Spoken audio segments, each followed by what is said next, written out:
Hello, my name is Ken, and I want to welcome you back to Deep Waters. This podcast is brought to you by Applied Strength Ministry, where we believe working together in our strengths is the effect of working out the will and calling of God in our lives. The title of this message is, Who in the Universe is Melchizedek anyways? This is a multi-episode series in which this is episode 1 of 6. So this is another one of those messages that is designed to open up and release a massive appetite for the things of God. Are we not too so small as to get excited about the latest release of a cell phone, sporty sports car, Barbie doll, or soon-to-be blockbuster movie? But oh, is life so much bigger? It's 10 times what the movie Journey to the Center of the Earth is, or ever was. I use this movie as these types of movies stimulate my what's possible, or what do we really know about anything senses. So this message is designed by its very nature to break off the fences that we build up around our current level of what we think we know about God, because it is human nature to build fences around what we think we own, and our stuff can represent the very things that we think about God. We know, therefore we are, right? But you see, God is unknowable and a fenced-in mind. This is why he states we have the mind of Christ, and not the mind of Bob. 1 Corinthians 2:16. For who has known the mind of the Lord that he may instruct him? But we have the mind of Christ. We also have the Spirit of Christ, and not the spirit of Bob. Romans 8:9. But you are not in the flesh, but in the Spirit, if indeed the Spirit of God dwells in you. Now if anyone does not have the Spirit of Christ, he is not his. And that we should be transformed by the renewing of our mind, even though we have the mind of Christ, and, well, you guessed it, not of Bob. Romans 12:2. And do not be conformed to this world, but be transformed by the renewing of your mind, that you may prove what is that good and acceptable and perfect will of God. Oh, and let's not forget the purpose of Scripture and its role in our walk. Let's see what Timmy says. 1 Tim 3:16-17. All Scripture is given by inspiration of God, and is profitable for doctrine, for reproof, for correction, for instruction in righteousness, that the man of God may be complete, thoroughly equipped for every good work. Now I had to go to DCOM to find out what reproof meant, as I wasn't comfortable with my assumption of what it meant. Reproof, the act of reproving, censuring, or rebuking, an expression of censure or rebuke. So there you have it. I know it states all Scripture, not all teaching, but I will be supporting the idea with Scripture.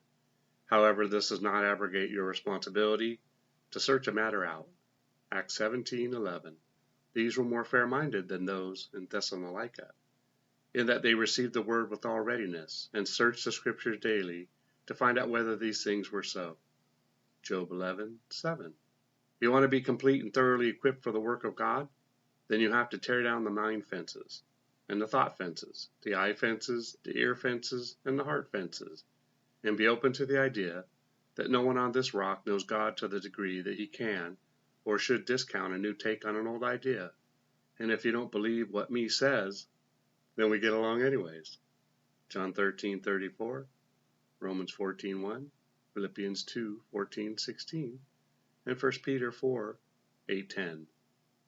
There is more, but sufficient to say this gives you an idea of how I want to teach others using the gift of teaching that God has given me.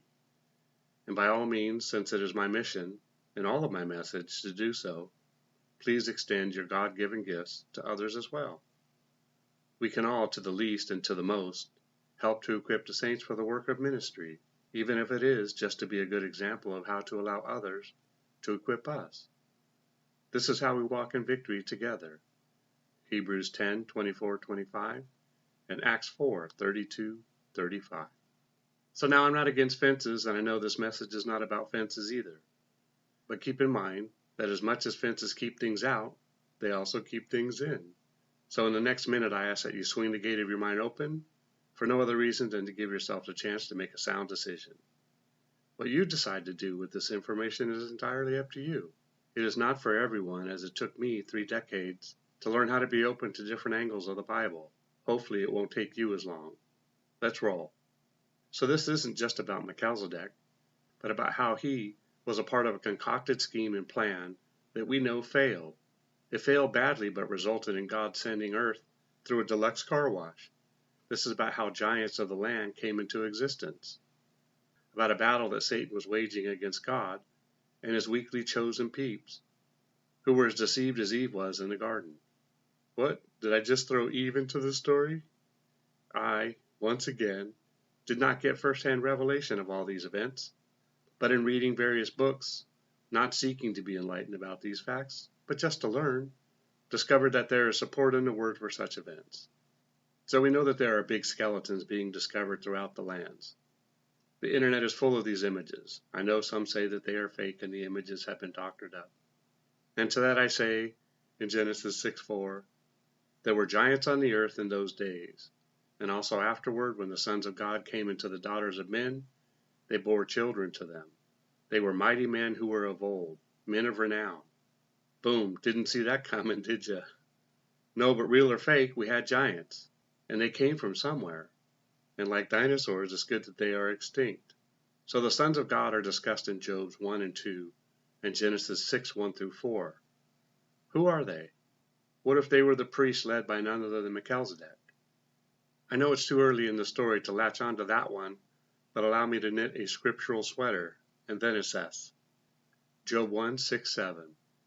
Now there was a day when the sons of God came to present themselves before the Lord, and Satan also came among them. And the Lord said to Satan, From where do you come? So Satan answered the Lord and said, From going to and fro on the earth, and from walking back and forth on it. A little side note, if you're looking for Satan, this is where you can find him, walking to and fro, back and forth. So Satan knew who the sons of God were, as they were in the same line. Job 2:1-2. Again there was a day when the sons of God came to present themselves before the Lord. And Satan came also among them to present himself before the Lord. And the Lord said to Satan, From where do you come? Satan answered the Lord and said, From going to and fro on the earth, and from walking back and forth on it. Okay, so this must have been an interesting scene. Perhaps way more going on here than I want to address in this message. I mean, what is Satan doing among them? Anyway, he's not the reason that I posted these here. I did so just to show you that the sons of God existed. But I do think that Satan stated that he was walking back and forth on the earth. I mean, doesn't that suggest he is a rather large being or thingamabobber? Genesis 6:1-4.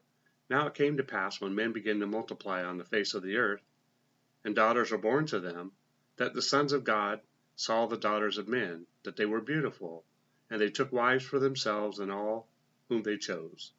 And the Lord said, My spirit shall not strive with man forever, for he is indeed flesh, yet his days shall be 120 years. There were giants on the earth in those days, and also afterwards, when the sons of God came into the daughters of men, and they bore children to them. Those were the mighty men who were of old, men of renown. Okay, so somebody was naughty and broke the rules. Jude 6. And the angels who did not keep their proper domain, but left their own abode, he is reserved in everlasting chains, under darkness, for the judgment of the great day. Note Jude stated angels and not demons or fallen angels. This is not a group that has fallen with Satan, as there's no plan of salvation for those. No plan of salvation means that they have already been judged. 1 Peter 2:4. For if God did not spare the angels who sinned, but cast them down to hell and delivered them into chains of darkness, to be reserved for judgment. Seems as though Peter and Jude had some tea together and shared visional stories. So, but now here again, note the use of the word angels and not demons or fallen angels. And again, there will be a future judgment for them, which may have already occurred. Well, that's it for today, and the end of this message should give your thinking about angels and demons a new perspective. I like to think of it as really paying attention to the words spoken in the Word. One character off and it could ruin your character. See Luke 5:4-10 and John 21:6-11 for such an example. Remember, it's not what you find wrong or disagree with regarding these messages, but what you can take away from it. Together we can do more to impact the kingdom than if we worked alone. Let's flip the script and kill, steal, and destroy the works of the enemy and create space for the light of lights to shine through into people's lives. Plant a seed and click on the like and subscribe button. Let's build this ministry together. Thanks, and see you next time in Deep Water.